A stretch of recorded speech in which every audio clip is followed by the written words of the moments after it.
Okay, so partly inspired by my last video and by Lorian with your lovely comment on it, I just was thinking about something I said about my oldest type specimen book. Now, I still don't know what my oldest is because I am not very organised and haven't gone through them.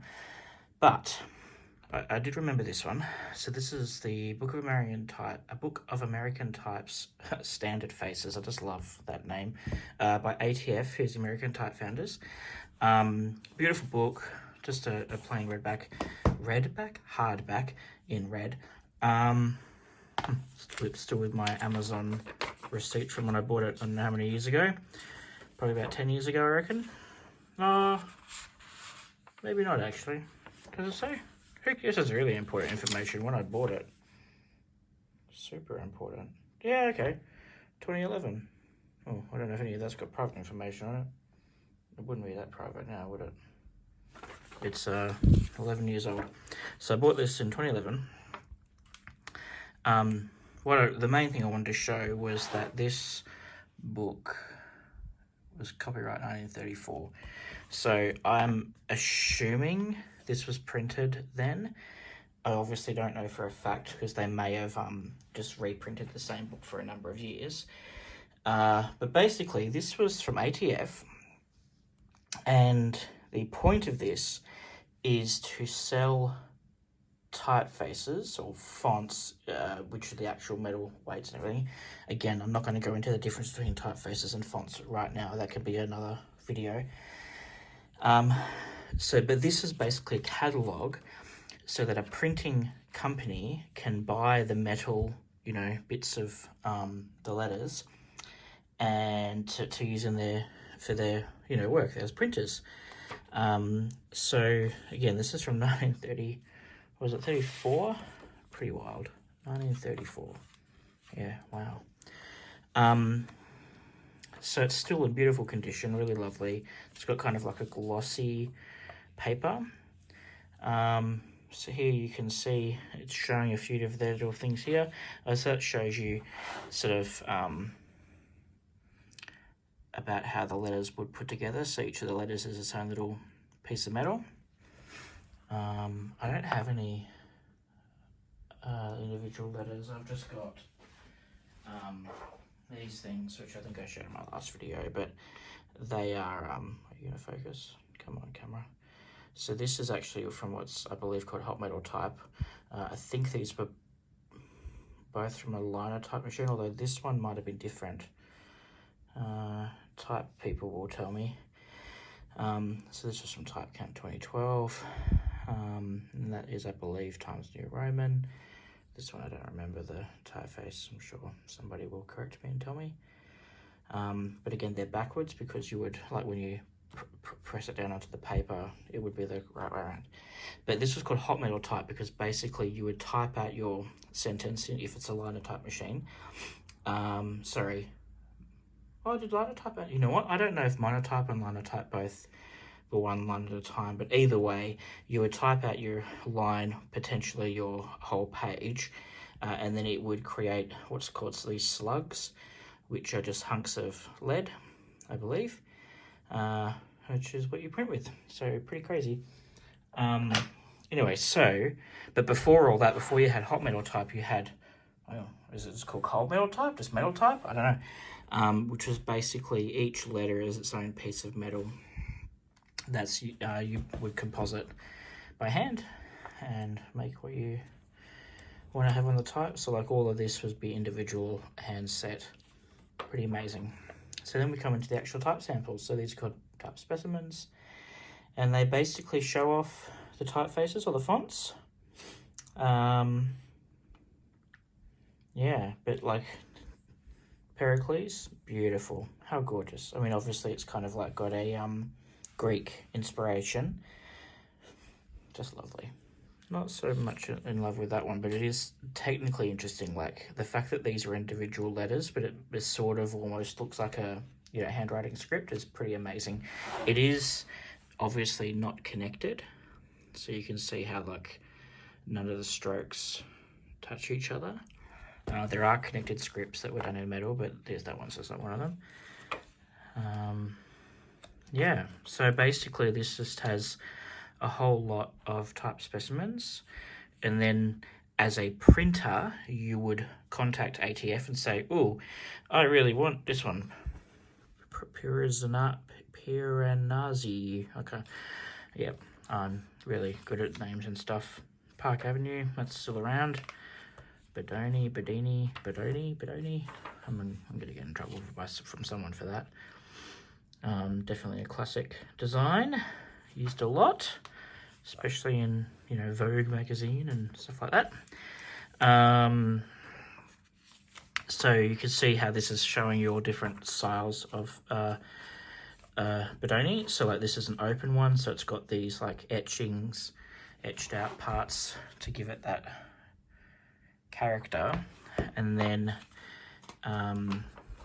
we've got more weights and styles. So this is just standard. So here it's showing you the characters in the complete font. So if you purchased it, that's what you get, but you would get duplicates. It's got the ligatures, which is really cool for the FF and FI and FL and that. That's where it's the one piece of metal or one like glyph that shows the multiple letters. It's also got old style figures.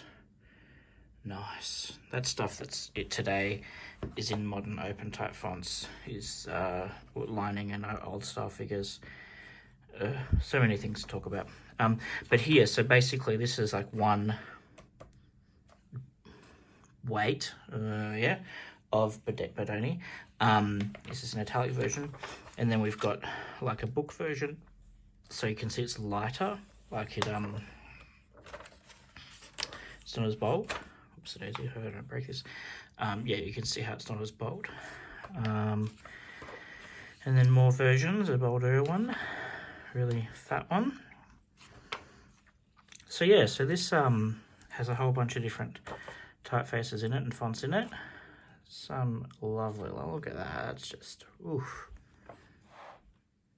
Very nice. Della Robbia. I obviously have not looked through this book for quite a while. I'm forgetting a lot of these things. I've seen digital versions of that. It's pretty popular for this kind of 1930s vibe. But all of these are from this is what's wild, right? Like, so all this is from the mid 1930s. And yeah, now one of the ones that I mentioned in the last video, Cheltenham. I know someone who hates Cheltenham, but I really like it. I believe it's used by New York Times still. It's one of their heading typefaces. I think they might have their own custom digital version. Don't quote me, but I believe they do. But Cheltenham, like, just that G is just so fun. Yeah. But I mentioned in the other video about Bank Gothic, and I believe like Bookman is still such a beautiful typeface. So Bookman was really popular in the 60s and 70s. I'm just trying to think, may have even been into the 80s with what's called photo lettering. So not just photo lettering, phototype, sorry, and photo typesetting, where they used film, like actual, photographic film with letters on it, and it created a whole lot of options, like, classic. So that would have all been one piece of metal, I assume, or maybe the E separate, but the TH, do they show it? Oh no, it is one piece, look at that. All right, so you can see in the character list there that the, with all the funkiness, is in one letter form. Special characters. Yeah, so Bookman, now let's just see. Bank Gothic and Agency, I believe they're in here. Let's go back to the menu. Oh, is there a menu? Yes, which they call an index. How boring. Here we go, 140. Where are the page numbers? Down the bottom.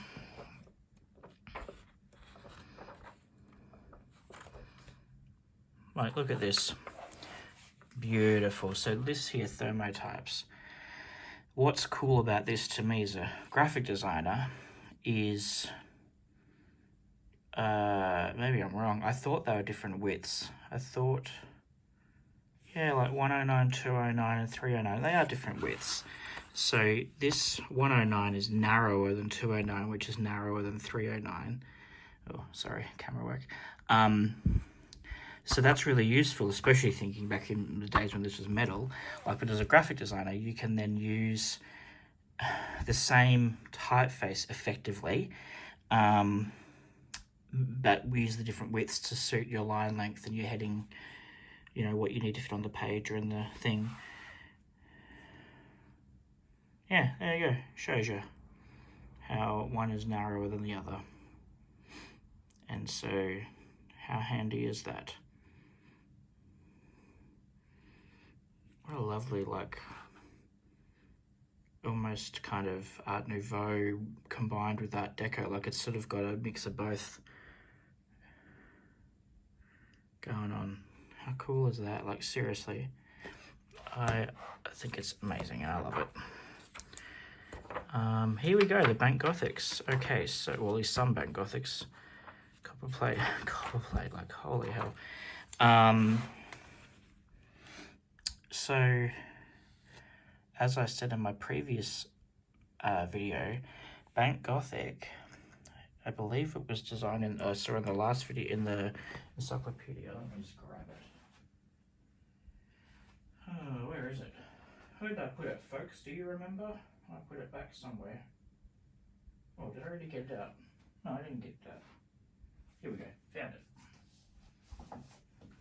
Okay, so, oh, and one thing I didn't mention in the last one was that this Encyclopedia of Typefaces has a letter A debossed on the cover and a letter Z or Z on the back cover. Like, now I'm guessing there would have been a dust jacket which would have had some lovely artwork on it, but just so cool.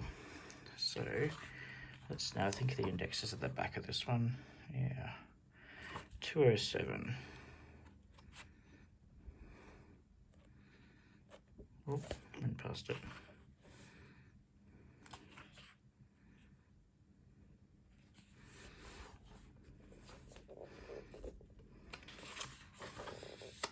There we go, Bank Gothic, American Type Founders, 1900, circa 1900. So this is telling us that it did come out from ATF, American Type Founders, so they were the people that originated it. And I don't know who the designer is. Oh, you know what? They didn't originate it. Huh. If I just read the encyclopedia, it says Barnett Brothers and Spindler typeface. So I wonder when ATF formed. Maybe ATF, because it's America. I believe it was various type foundry companies in America that combined, kind of became a conglomerate, or a co-op, or I don't know exactly what business structure, but they united. So that's obviously, ATF may have come around after this typeface was first designed. So there you go, Barnett Brothers and Spindler. Yeah. So anyway, circa 1900. So this is 1934, this book. And so here we can see it going down into small point sizes, so down to 6 point. And in person, it's so legible, it's amazing. It looks really good. So they've got a condensed version as well. And as I said in the previous video, Bank Gothic, and now I think there is actually another display version of it in here. But Bank Gothic is still used, and ones that are kind of very typefaces heavily inspired by it, still used for science fiction. Oh, I just cracked my back. Science fiction, like movies and books and stuff. And yeah, like, it's just amazing to me that this typeface, which is 120 years old, it still evokes this sense of like future and modernity, and like, it genuinely astounds me. I mean, these are all saying 140, 141, so maybe there isn't a display version.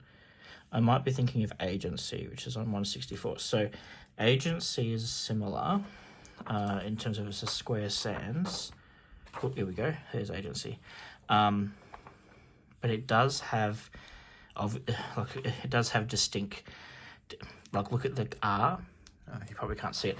Let me look at that R in produced, and then look at it in Agency. It's obviously different, but like Agency looks so futuristic. They've even got two alternate A's, like that squarish A and the angled A, alternate M, like 1934. No, I don't even know what Agency came out. Yeah, I won't bother. I won't go into the encyclopedia right now, but amazing. And Agency, as I think I said in the previous video, Font Bureau did a really good digitization of it, or at least I believe it's good. And is because Font Bureau are generally very good with what they do. And FB Agency, like a version of it, was included in Windows machines and might still be. I use Mac, so I don't actually know, but I remember whenever I did use a Windows machine, it was always a nice little treat to have access to Agency, which I didn't normally get. How funny, like they've got this Agency open, like Gothic open with all like the, you know, the hollow, like no fill and just a shadow. But then they've got this odd mock ad. They've got the Agency Gothic open there, but then combined with, what do you reckon that is? Is that a Franklin Gothic? Maybe? Looks like, oh, no, the G looks different. I don't know. You know what? I don't know what that is right now. And then and then you've got a reversed, is it reverse stress? Typeface there with the, so where your horizontals are thicker than your verticals, like usually your verticals are thicker than your horizontals, unless it's a monolinear design like this one. Reverse stress, I believe it's called reverse stress. Yeah, Eagle Bold is really fun. A friend of mine named James, with his company or foundry called Dunwich Type Founders, has done a version of Eagle Bold called Recovery, which is lovely. And also has a distressed version, like which used some nice open type trickery to give it some variety. But yeah, very cool. James, Recovery is based on Eagle, isn't it? Or is it based on a different one? Because there was another one by... oh, my brain. Okay, I'm not going to...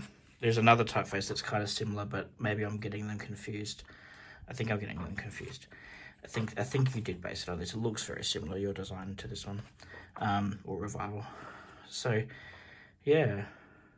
Classic Broadway, such a classic. So many of these. Yep, Hobo, gorgeous. American Text, like, you know, classic wedding invite kind of thing. These mock ads I just love. Like, how funny. The operating review at the Rex. Just genuinely, I just think it's fun. Yeah, so 1934. It also, this one is lots of larger typefaces, but it might have some at the end. Let me just have a quick look. Sometimes they put what they call jobbing type, or your small type. Oh, look at that, fancy 2-color work. Whew. Showing off their giant factory. Who knows how realistic that illustration is. It definitely looks very idealized, because there would absolutely be other companies' buildings all around. Like, they're probably like the middle of some city.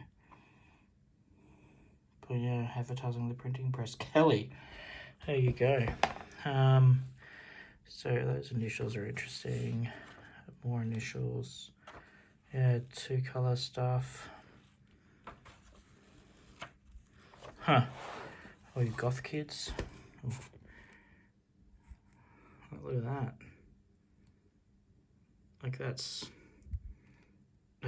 like, it just feels so modern, like so modern. And this is from the 30s.